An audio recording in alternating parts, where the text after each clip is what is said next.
And let me talk about myself and Joe Donnelly for just a minute. One of the things I learned after becoming governor pretty quickly because a recession set in is that a growing economy creating expanding businesses and good job opportunities is the foundation upon which we have to build everything else. It's a growing economy that generates the money for our schools and for healthcare and for a cleaner environment. And so I always think about what does it take to create good jobs? What does it take in a global environment to grow our businesses, to create prosperity here in our state for our people? One of the ironies about Washington today is that the small business part of our economy is the most rapidly growing part, creating more new jobs and more expanding business than large companies. And yet too often the aid and assistance from Washington goes to larger companies instead of smaller companies. That's not right, and it's something we need to begin to change. I've authored legislation to provide additional loan assistance for companies like this one to expand and hire people, to provide job training for workers, to improve skills and become more productive, to have access to more government contracts. Now, you can appreciate this. There was a cap on about 3.5% of small businesses doing work with the government. We want to expand that to 5%. But Bippin, the thing I probably hear about more than anything else is the staggering cost of health care. Many small businesses can't afford it. If they do pay for it, it keeps them from expanding and investing in the growing business or hiring more people. So we've got to try and bring the cost of health care down. Two things I look forward to working with Joe Donnelly to accomplish on behalf of the citizens of our state and country are the following. Number one, catastrophic insurance. One of the reasons that small group policies are so expensive is that if you get really sick, cancer, heart disease, stroke, something like that, that drives the cost of the health insurance up dramatically.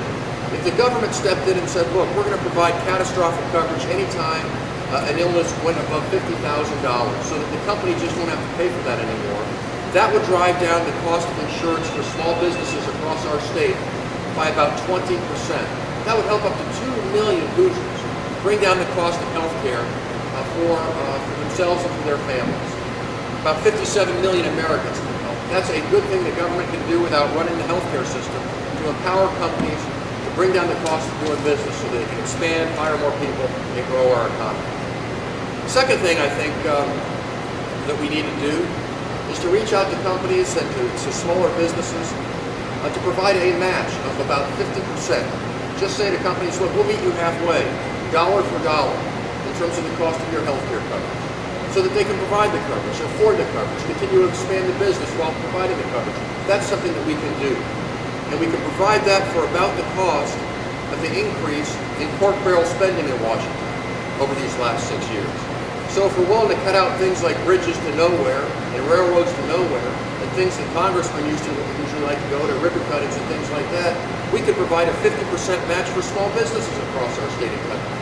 If the choice is up to me, I choose health care for workers and small companies instead of the pork barrel spending. We can do this.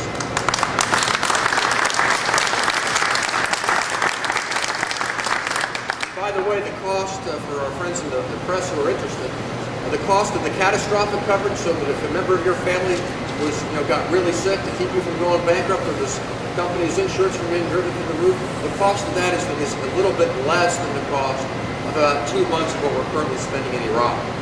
So as we hopefully begin to bring our presence in Iraq to a conclusion, we can use those savings to provide better health care coverage for the people of our country that will strengthen our country and grow our economy. I think that is a wise use of our tax dollars. So this is a long way of saying it all comes down to making the things that matter to middle-class families and the small businesses a priority. It all involves leadership, and that's where Joe Donnelly comes in. Joe will be a voice for our middle class. He'll be an advocate for small business. He knows that a growing economy is the foundation upon which we need to build.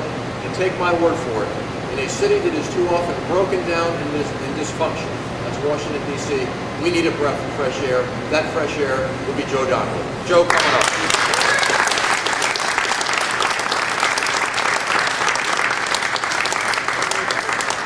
It's a great honor to be here with all of you and to see the fabulous machinery, the teamwork, the effort that has gone into making this corporation such a success.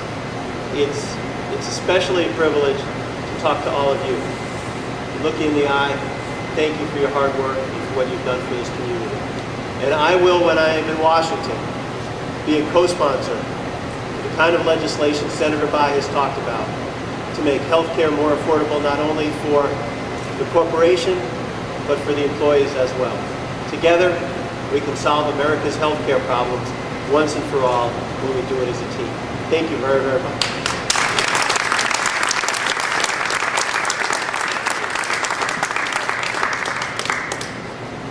I just said to Joe Donnelly, he keeps speaking that briefly, he'll win in a landslide.